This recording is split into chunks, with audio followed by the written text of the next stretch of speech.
Bismillahirrahmanirrahim. Assalamualaikum warahmatullahi wabarakatuh. Atas permintaan teman-teman dari BI dan sebetulnya ini juga anjuran Islam, kita harus sering bersedekah karena dalam sebuah hadis diterangkan Inna Allah Ta'ala istakhlasha hadzal dini li nafsi wa la yusiha li hadzal dini illa safa'u wa husnul khuluq. Jadi agama ini agama yang dipilih Allah Subhanahu wa taala dan agama ini hanya tertolong bisa berjalan secara baik kalau ditopang dua hal, yaitu satu sifat dermawan dan dua husnul khuluq, akhlak yang baik. Kenapa perlu sedekah? Karena tidak semua orang dikasih rezeki sama Allah Ta'ala, dikasih kesempatan yang sama sehingga yang punya kelebihan harta. Dari awal Allah menganjurkan untuk disedekahkan sama yang berhak selain zakat. Lalu saran saya kepada penerima juga digunakan sepertinya untuk kebutuhan-kebutuhan pokok seperti belajarnya anak, pendidikan.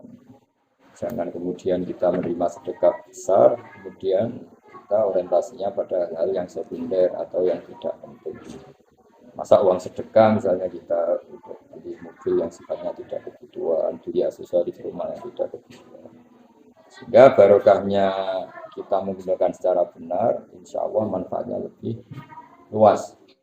Saya tadi sudah rembukan lah istilahnya sama banyak kiai. Kadang-kadang penerima sedekah sendiri itu, baik itu masjid maupun pondok maupun apa saja, juga penggunaannya harus diukur sesuai kebutuhan. Jangan selera yang mewah-mewah dibiayai uang sedekah. Yang terakhir, sebetulnya sedekah itu tidak uang yang hilang, justru itu uang yang kita abadikan. Dulu pernah seseorang bilang, ya Rasulullah, uang saya habiskan tak pakai sedekah. Kata Nabi, justru uang kamu itu masih. Kalau kamu pakai untuk kamu, mungkin malah untuk diri kamu sendiri. Tapi kalau kamu sedekahkan, maka itu akan awet dan akan kamu panen nanti di akhirat.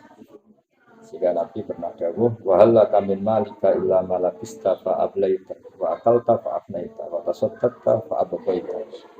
Harta yang kamu simpan atau yang kamu pakai itu kemungkinannya tiga. Kamu pakai pakaian, kemudian potensinya rusak.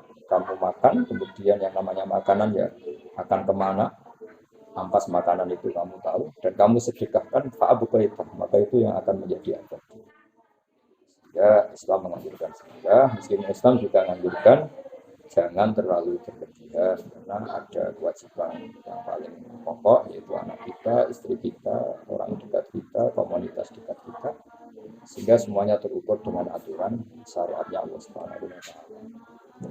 Dan saya mohon sedekah ini dari kata sodako yastuku sehingga memang itu termasuk bagian dari ukuran kebenaran iman. Jadi orang yang imannya benar diantaranya ditambahi mau bersedekah. Karena sedekah ini sekaligus melakukan dua iman. Satu, iman bahwa balasan sedekah itu ada. Dua, dengan cara yang menguntungkan orang lain. Jadi kita iman ada hari akhir dan dibalas surga. Sekaligus cara iman kita menguntungkan fakir miskin, menguntungkan masjid, menguntungkan lembaga-lembaga yang perlu disedekahkan. Saya cukup sekian karena saya yakin seyakin-yakinnya dalam nurani semua kita selalu ingin berbuat baik pada yang lain. Sehingga ini hanya sifatnya penguat sebagai ikrar saya bahwa semuanya punya keinginan.